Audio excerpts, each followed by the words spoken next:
So Hannah Albrecht set the inbound to Hannah Hess. Well, by the way, Purdue Fort Wayne is also in the bonus.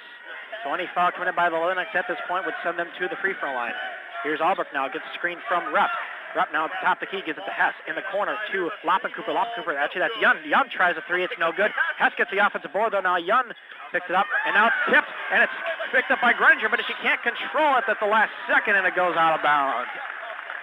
It looked like Annabelle Granger was going to just pick up that loose ball and go to the other end and have an easy score, but kind of fell down and wasn't able to control it at the last second, and Purdue Fort Wayne catches a big break. So a minute 20 remaining in this one. Here's Albrecht. Western Illinois leading 67-55, I should say. Here's Rupp now, guarded by Higginbotham up top. Near the free throw line to Albrecht. Albrecht, she'll pull up for a Marion jumper, and it's good. Hannah Albrecht with plenty of space to sink that one. She puts it back down to 10, and now a whistle, and it's going to be a foul on Loppencooper. That shot, by the way, the first made basket by Purdue Fort Wayne in the past 3 minutes and 22 seconds. So here's Greninger now. Double team now. She'll give it to Higginbotham. Higginbotham to Washington. Down low. Bounce pass to Danny Nichols. Danny Nichols wide open down low. Danny Nichols, a new career high in points with 21. Timeout, I believe, by Western Illinois. Oh, hang on. Don't know who I don't think there was any timeout. Okay. Officials just blew the whistle. So we'll go with that. But again, Danny Nichols, 21 points on 10 of 12 shooting. And Western Illinois on their way to a victory here that makes them 4-3 in conference play. Here's Albrecht now. Trying to drive, gives it back to Young.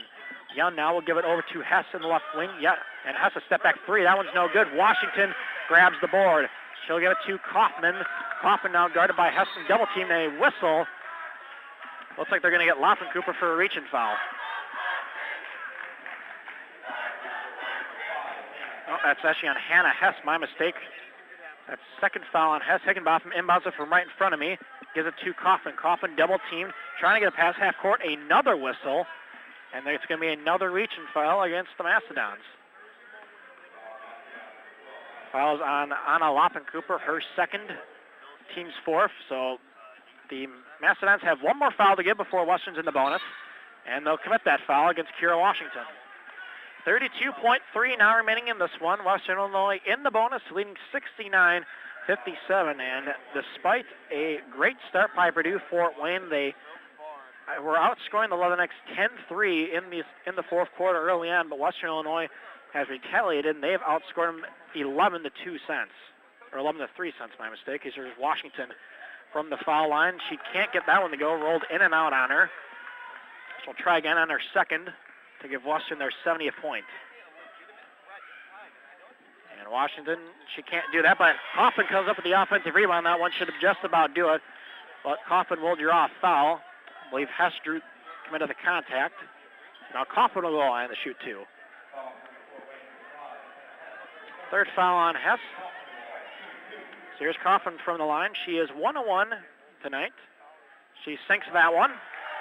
She's up to 12 points, so Kaufman, despite a rough night shooting, only 4 of 16, she does still have 12 points.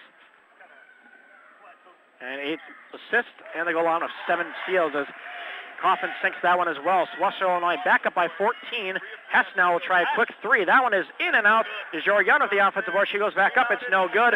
And a fight for the rebound is controlled by Higginbotham. And now another whistle and a foul. 18.5 remaining in this one. Western Illinois on their way to their 8th victory on the year, their 4th conference victory of the season, and this win again gets them back above 500 for the first time this season in conference play. It'll be their 3rd consecutive conference victory after starting off 1-3. So here is Higginbotham from the line. She hits that one.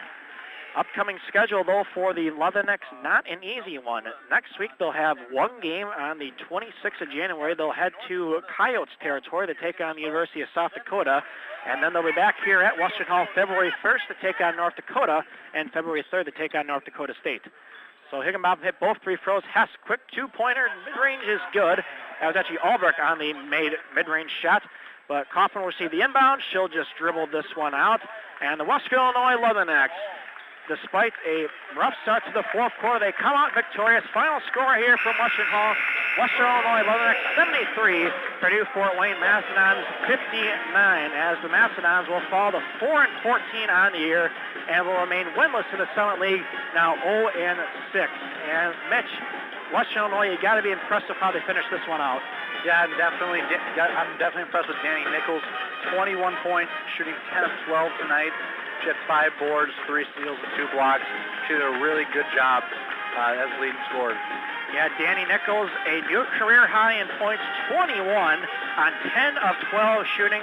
She shot 1 of 2 from the line. She also contributed 5 boards, an assist, 3 steals, and 2 blocks. Meanwhile, Taylor Higginbotham having another solid night, 16 points on 5 of 10 shooting, 5 of 5 from the foul line, and finishes just 1 rebound short of her 4th double-double of the season. Meanwhile, Annabelle Gredinger also finishing in double figures with 14 points on 6 of 12 shooting, also finished a pair of steals. And for Purdue Fort Wayne, Hannah Albrecht ends up being their leading scorer with 16 points on 6 of 13 shooting, 3 of 5 from downtown. Also had 4 rebounds, 2 assists. And DeJora Young, 13 points, 14 rebounds. She finishes with a double-double. And Jolencia Williams also having a nice night, 9 points, 5 rebounds, 4 of them being offensive boards. And Hannah Hess also 11 points, thanks to 3 made three-pointers. And Mitch, again, like I said, the Leatherbacks have a tough team ahead, the South Dakota Coyotes. What are they going to do to come out with a victory in that one? I think they can do it. Grace Gilmore, though, I think they have to involve her a little bit more. She didn't have any points tonight. Obviously didn't make a shot, but she did contribute with 3 boards. So I think you got to implement her just a little bit more and do it, and I think they can pull off a win. Yeah, well, we will see next week. Again, that game, January 26th, will be at South Dakota. And then you can hear our next broadcast on February 1st, as the Leatherbacks will be taking on North Dakota Friday night at 7. And they will also be playing North Dakota State that same weekend on Super Bowl Sunday at 1 p.m. Again, thank you very much, folks, for tuning in. R.J. Larson alongside Mitch Williams. A reminder, coming up in about an hour, the Western Illinois men's basketball team will be taking on the Purdue Fort Wayne Mastodons as well. You can tune in to hear Connor Fredlin and Tommy Cook for that one. Again, folks, thank you very much. R.J. Larson and Mitch Williams signing off.